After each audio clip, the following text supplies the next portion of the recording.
네, 안녕하세요. 함께 성장하는 일상 랑랑부동산 플러스입니다. 제가 지난번에 6월 중순부터 7월 중순까지 거래된 내역들을 살펴보면서 적게는 뭐 1억대부터 최고 14억까지 거래된 것들을 쭉 설명드렸죠.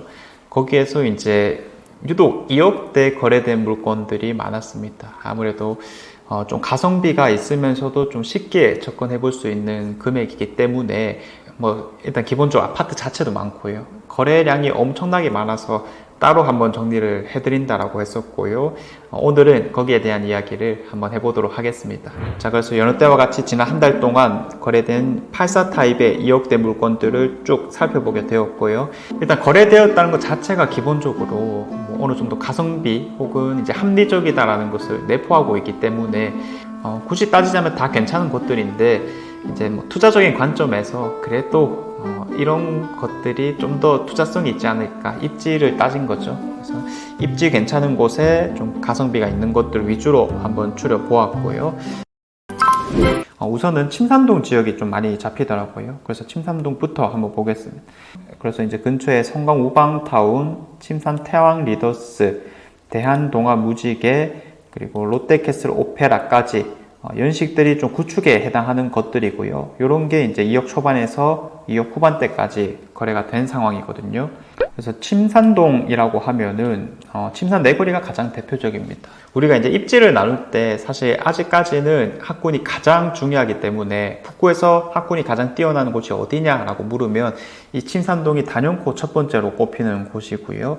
침산 내거리를 중심으로 학군이 잘 형성되어 있는데 방금 말씀드렸던 롯데캐슬 오페라부터 시작해서요. 침산 동안 무지개 2차, 그리고 아래쪽에 뭐 성강 우방, 그리고 한 개가 침산 태왕 리더스. 요거는 조금 가쪽에 있는 거긴 합니다. 그럼 요거는 좀 빼도 될 것 같아요. 그래서 요런 3개 정도는 그러면 핵심 인프라에 있으면서 2억대 정도라면 충분히 선택할 수 있는 게 아닐까 싶고요. 다만 이제 장기적인 관점에서 침산동을 또 이제 너무 길게 보지 마라 이렇게 표현을 하는 게 이제 더 이상 신축이 좀 들어올 만한 부지가 없어지고 있죠. 그래서 이 확장성이 아래로 좀 내려오고 있는 상황입니다. 그래서 뭐 칠성동이라든지 아니면 뭐 고성동 태평로 이런 데로 지금 관심이 많은 상황인데 점점 이제 축의 이동이 좀 될 수 있지 않을까라고 보고 있기 때문에 당장은 아니겠지만 시간이 좀 많이 지나게 되면은 이런 쪽으로 점점 내려오는 식으로 행동하는 게 좋지 않을까. 그런 측면에서는 뭐 성강 우방타운이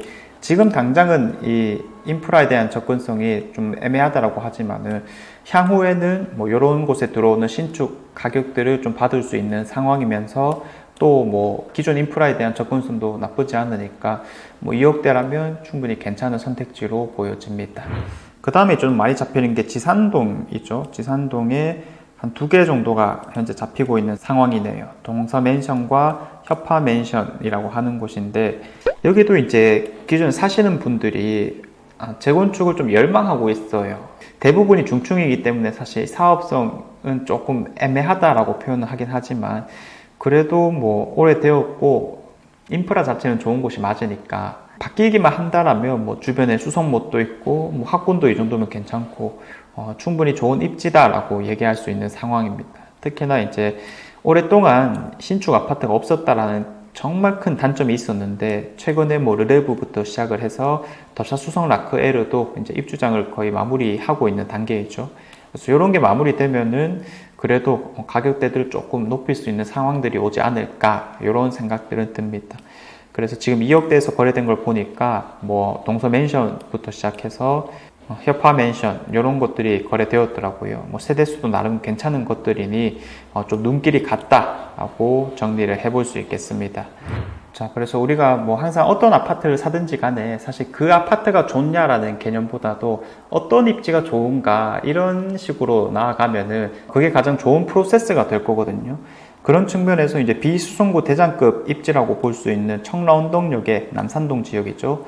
뭐 청라이스 자이, 남산 롯데캐슬 스카이 이런 것들이 이제 점점 안정화가 되고 있기 때문에 그 주변에 구축 아파트인 보성항실타운도 2억대면은 그러면 괜찮은 선택지가 될 것이다. 우선 입지 좋은 곳에 싼 구축 아파트이다.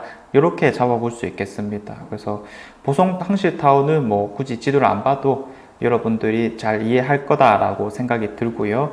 평리 롯데캐슬은 제가 또 워낙 많이 말씀드렸죠. 거의 2억대 아파트를 말할 때마다 단골로 나오는 곳이기 때문에 요것도 이제 그냥 좋은 데다 이렇게 이제 잘 생각해 보시면 되겠고, 그리고 이제 감삼동의 성당 코오롱 하늘채 마찬가지죠.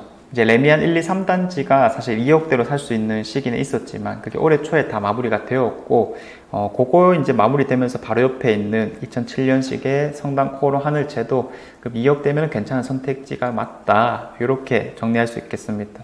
특히 이런 건 2007년식이기 때문에 실제로 가보면 또 괜찮거든요. 그래서 실거주와 입지를 어느 정도씩은 챙기는 그런 아파트들이 될 거라서, 방금 말씀드렸던 것들은 뭐 굳이 지도를 안 보더라도 여러분들이 꼭 꼼꼼하게 챙기셔야 되는 아파트이다 라고 볼 수 있겠고요.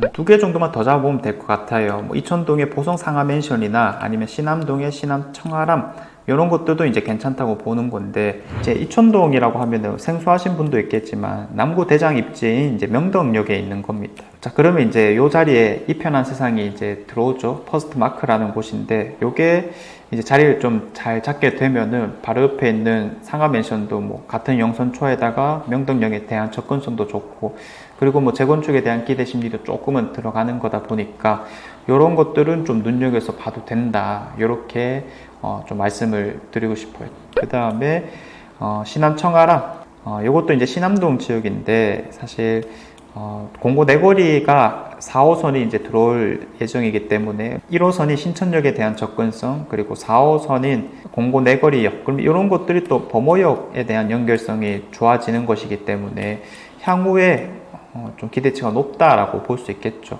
그래서 지금 딱 요 동대구 더 센트로 대시안까지 들어오면은 이 일대에서는 뭐 공급 때문에 크게 흔들릴 일은 당분간 좀 적지 않을까. 물론 이제 신암 뉴타운의 영향도 받긴 하겠지만은 아주 근접해 있는 곳들은 조금씩은 마무리되어 가는 느낌입니다. 그래서 이런 신암 청아람도 2억대 정도 수준에서는 괜찮다라고 여겨지기 때문에 한번 고려해 볼 만하다, 이렇게 정리를 해볼 수 있겠습니다. 사실 2억대라고 하면은 뭐 외곽 지역의 신축급 이렇게도 나아갈 수 있을 건데, 실거주 가치냐 투자 가치냐라고 했을 때는 단연코 투자 가치를 첫 번째로 좀 고려를 해야 된다라고 볼 수는 있겠고요. 물론 이 아파트들을 샀을 때는 우리가 갈아타기를 계속 고려하긴 해야 되겠지만, 상황상 그렇지 않을 때도 분명히 있죠. 뭐 예를 들어서 인테리어 하고 내가 좀 정착할 곳을 찾는다, 이런 입장이라면 단연코 입지를 최우선 해라. 그래서 지금 말씀드린 것들은 최대한 입지에 좋은 것들에 해당하는 것들이다 보니까 가격도 나름 괜찮고, 여러분들이 사실 앉은 자리에서 결정할 필요는 없다, 매번 말씀드리죠.